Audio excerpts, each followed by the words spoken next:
I love it. It's beautiful. I love the drums. I love the vocal effect. I love those little I don't know if they're synth parts or keyboard parts going on. Mm-hmm. I think the drums are probably my favorite part. Really? Yeah, it's just great sound. I don't know. It's like impactful but not too in your face. I don't know. Right. Kind of like orchestral or timpani-ish. Yeah, in some way. Yeah, exactly.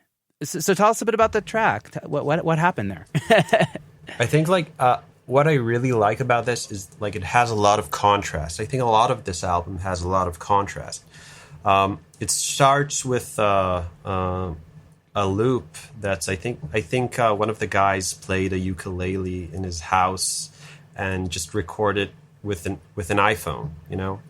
And at that time, I think when they wrote the album, they had like this collaborative. Do you know what like a Trello is? Oh, Trello, yeah, sure. The collaborate. It's like a Kanban visualized organizer thing. Yeah. So they worked with that, and everyone uploaded ideas. You know, they had which weren't songs at the time. They were just like little fragments of ideas that they would, you know, play on their phone and upload, and other people in the band would hear and then maybe do something with it or write something. So I think that actual part it's from that recording, you know, that little looped ukulele part. And I think that was the first thing in the song that they wrote on top of it. And I really like that you have something organic that's really like sampled and small, and then you have like very big intimate vocals and a very spacious deep pianos and, you know, beautiful haunting lines, and then like super massive drums. It's like a lot of different textures and very large contrasts, you know, between something that's like intimate and organic and something that's not as intimate or like ethereal, not real, or very spacious. So I dig that. I think it's good. So I guess what was involved in the mixing, it was just about like finding the right like ambient spaces for the different elements. I don't know. You tell me. Yeah. I think it's, you know, what's the main thing and how you circle around it. Like understanding the elements, getting the vocal, and then just, you know, looking at it like a movie, like every part, what happens, how you engage the listener, how you keep his attention, what draws, what pulls your ears to the next part, how you maintain, you know, a sense of depth, how you use dynamic, you know, not overdo it, not like get where everything's is big and then you can't go anywhere. Just like tension and release. You know, something huge, something small, but not like in a classical music kind of way. Just have it pretty compact, but still within that have very large gaps between like elements. You know, a beautiful little melody and a huge drum. Yeah. It sounds like it might have been a difficult song to master. Maybe. I don't know. I know you didn't master it, but yeah, I think like generally the mixes I do are pretty compact already, and then, you know, mastering doesn't change them a whole lot. But I try to get it like to sound pretty close to where it is right now, and you know, and make it happen, but within confined dynamics. You know, not use too much.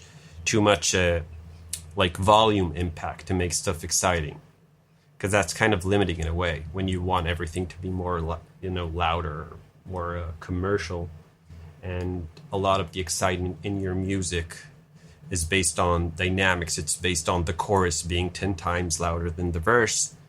Then when you want everything to be like competitively loud, you might, you know, you'll run into some problems. Right. So I try to work like into the window where it's going to be, you know, to make it accurate, not do a picture that's too big dynamically. Right. Because I guess also you'd be like disappointed by like how squished it ends up getting. Yeah. Afterwards. Yeah. You have to, you know, you go through that a bunch of times, and then you understand that it is your responsibility as a mixer. to make Really? to not to expect like the least from mastering, or just to expect what's physically possible to do.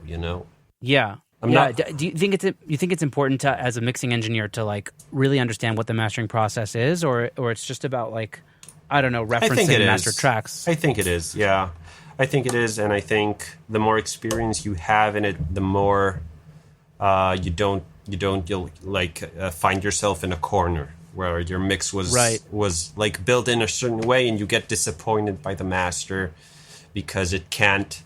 For it to get as loud as you want it becomes too squashed, or you have to, or like anticipate what's going to happen with experience, or to just see what happens, just to slap a limiter on there and just see how far you can pull it without it breaking. And if it breaks, what in the music can you adjust so you can you gain a little more space there. Yeah, that's really cool. Do you mix so you're mixing into a limiter when you do your mixes, and then you just take it off? Sometimes I do. Like, I think in the last year, I try not to. I try to do everything I can without a limiter in the end, but still keep it like pretty loud. Just so there isn't like a difference between like a client version and a master version. Like, if I can do that, if I don't have to work with limiter super loud and have the clients and everyone like it, that's the best thing, because then you can send it to mastering and there won't be any setbacks or any problems or any trying to compete with the reference tracks that that's too loud. But generally, I did spend a lot of years mixing into limiters, and now even if I don't do that, I have that in the back of my mind. What's going to be problematic when I try to squash it, in terms of the dynamics of the low end, or separation, how much different elements are like piling up in certain frequency ranges. I'm a little more aware now. Yeah, I love that. That's cool. That's a great takeaway as well. What did you do on the vocals in that track? Because I really like the way they sounded. I don't know if you remember. No, I think it's like triple tracked, I think, which is a big part of why it sounds like that. Like, you have like a main vocal, and then you have doubles on each side, which are like lower in volume. And they're very, very close. Like, I think he's also really, really good at singing, consistently. So it's pretty close, and you can also, edit it a little bit if you need to, or vocalize it a little bit, and then you don't get a sense of like a real doubling or something. You just get like this huge 3D intimate vocal. Yeah, which is it's in a lot of songs of that record. It's important, actually. I think that's like an important point of like, if when you double, like to if you really want to sound like big or whatever it is, like just doing the precise double is so important, or double, triple, because like, I don't know, nothing bugs me out. I think no, there's a lot of things that bug me out more than this, but it bugs me out when people do a double, but it's not a tight double, and it just sounds sloppy. Yeah, there's a vibe to that too. Yeah, but yeah. Yeah, there's a vibe to it too. I guess it's less my style. Right. I don't know. Yeah, I think editing, like, it's kind of nerdy, and a lot of people just like they shy away from it, from what you can do, with like time editing or tuning or stuff like that, because it isn't cool, or it's too controlling, or it's too perfect, or whatever. But it is just what you want it to be. You can take stuff to a point where you think it's the most emotionally impactful. It's not about it being perfect or it being accurate. It's just about you have like all the tools to make stuff as best as you like, and you can always compare is it better loose or is it better tighter, and choose whatever you like. Like, also with tuning or with everything. So right, I'm not a naturalist in that way. I'm just like, let's do whatever we can to get it to where it needs to go, and let's try it.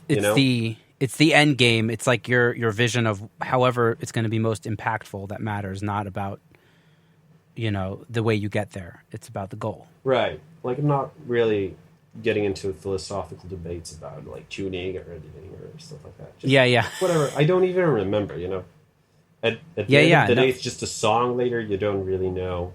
Don't remember if you edited a lot or a little or whatever. But if it's good, then it's good. I love it. Yeah. So, we all go through periods of time that, sometimes we're more inspired, sometimes we're less inspired. How do you stay inspired? How do you stay motivated to get into the studio and work every day? Because, some days are easier than other days. Right.